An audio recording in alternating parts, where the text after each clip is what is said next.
Hi, good afternoon, everyone. How are you all? I hope you're well. As you can see, I'm here sitting here in my vehicle. Um, I wanted to make this video. I've been saying that I was actually going to make it for a very long time, and I did not. But I thought that it would be a good time with all the madness going on in the world. Um, so the title of this video is um, Emergency Hair Preparedness and how I almost died from a hairstyle. So as I'm sure that you all are aware of, there's a lot going on in the world right now. Every time, one looks up, there's some type of devastation or different things going on. And so sometimes those smaller things tend to get overlooked in preparation. And one of those things are our hair, right? So if you're like me and you're short hair girl, or you wear your hair short often or bald, then you absolutely want to take note of this. So I'm gonna just start off with telling you all my story. When I was a girl, my mother and I were on a road trip, and well,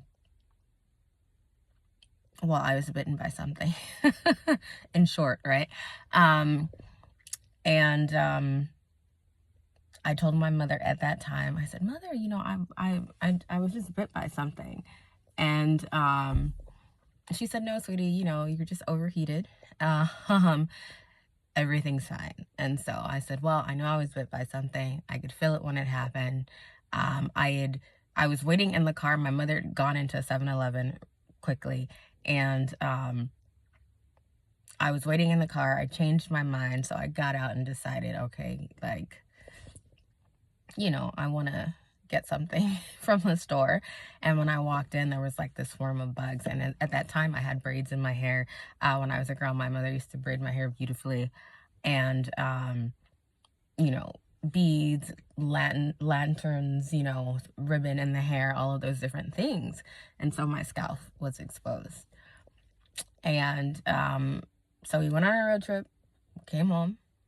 A few weeks later, I woke up in the middle of the night, literally just screaming in pain, right? And my mother took me to the hospital that evening, and they said whatever it was that had bitten me, if she hadn't brought me to the emergency room that evening, then I would have died in my sleep. I ended up being very ill. I was in and out of the hospital for a year, and so on and so forth. And that's about as much of that story as I'd like to tell. But anyhow, so I highlight this story because in the news I keep seeing like all these weird things about like bugs and this virus and that virus. And when the scalp is exposed, it also exposes us to sickness and disease. So if one is bitten on their head, if you have a shaved head, if you have protective hairstyling, and let me put this back down here, guys, because I don't I don't really have a place to sit this. Okay. But anyhow, so your hairstyle and your hair matters when it comes to situations because in any given instance, whether it's displacement or natural disaster, or I guess pandemics, bugs, and all of those type of things that are going around, our hair can actually serve as a protector. So that's my story, and I thought it was important that you all know, especially if you, like I said, are short-haired and that type of thing. So, or if you have, any part of your scalp showing. So what I would say for emergency preparedness is first, just always, regarding the hair, to always take note of the length of your hair. And that's for 3 reasons. One, the first one that we just spoke of, which is, to shield off illness and infection from, bugs or different bites or different things that could happen. The second is, God forbid, in the event of displacement or something like that, that one would have to leave their native land or just wherever it is that they reside and go somewhere else. Perceptions of hair, perceptions of women and hair, they vary from place to place. So just to have a little bit of hair length would you know, make that transition easier, because it's more likely that, you know, with more hair, you would be more accepted. That's just, uh, or perceived as more feminine, you know, depending on where that person would land in that situation. And then the other reason is just, you know, hair protects us from extreme cold, from extreme heat. So I would recommend, if you are a short haired person, you know, when you see crazy things starting to happen, if you feel that you need to be prepared for whatever reason, you know, start wearing, you know, grow your hair out at least to like somewhere between like by your ears to like maybe like, I don't know. Oh, that's just what I put on my face. I just rinsed it off my face. But anyhow, yeah. So, you know, just, you know, give yourself a little bit of length to protect yourself, you know, for several reasons as just listed. The other thing I would say is, in the event of displacement or natural, pardon the interruption. So anyhow, you know what? I had something very spicy with jalapeno and some other things, and it just decided to, you know, make its presence known. But anyhow. Hello, my dears. So obviously it's a different day.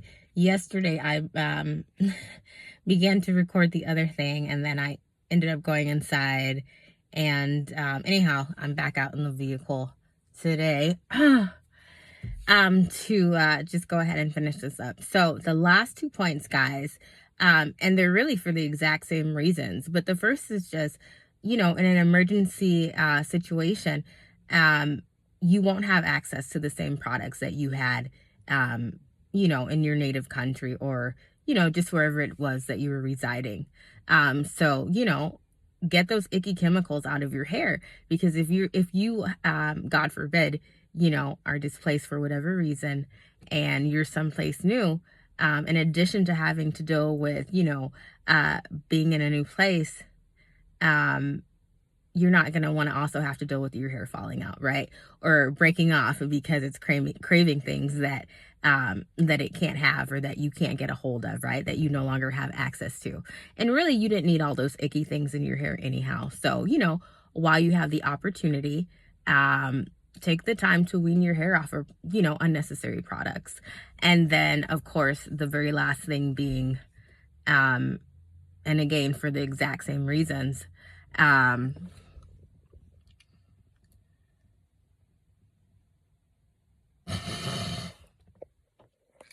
okay, guys. Oh my goodness, my voice. I started laughing, but you know what? Sometimes my mind literally just, it takes flight. So anyhow, the fourth reason is start to get to know your hair, guys. This is very simple, right? In the event that you're someplace new, can I put this down here? Again, those same products just simply won't be available. If they're not available, you can't access them. If you actually know what your hair requires and what it needs, you're going to have a much easier time, you know, finding something wherever you are, that works for you, you know? So, I mean, those are pretty much the things that I'm speaking of when I speak of, you know, emergency hair care preparedness. I think that what happened to me, you know, it was one of those, you know, freak occurrences, fluke incidences, however you'd like to put it, but it's not unheard of. You know, all throughout history, we've heard of and we've seen, you know, bugs biting people and those bugs carrying disease, right? And so it does happen.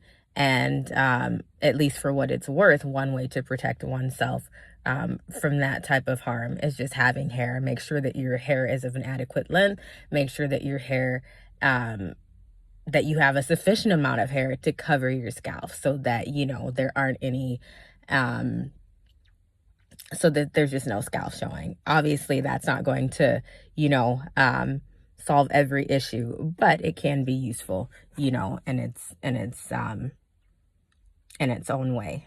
So, you know, guys, that's my story. I hope that it was useful. I hope, you know, that this video gave you all a little something to think about. You all know that I am extremely technologically challenged, but I'm working on it. I actually bought like a little quite a few tripods for my phone. I didn't use it on my last little vacation that I went to. I am going to use it on the next place that I go to, and hopefully, that will be useful. But anyhow, yes, let me know what you all think in the comments, and like I said, protect your head, protect your body, really, your occipital bud, um, any entryway to your body via your head, by having a sufficient amount and adequate length of hair. So yeah, that's everything. I hope you all have a wonderful weekend, and I'll see you soon. Thanks for chatting. Ta-ta. Bye-bye. All right, guys, so I'm back inside. It's insane how literally trying to record this the other day, I was just going crazy because the lighting in the places, every place is so different.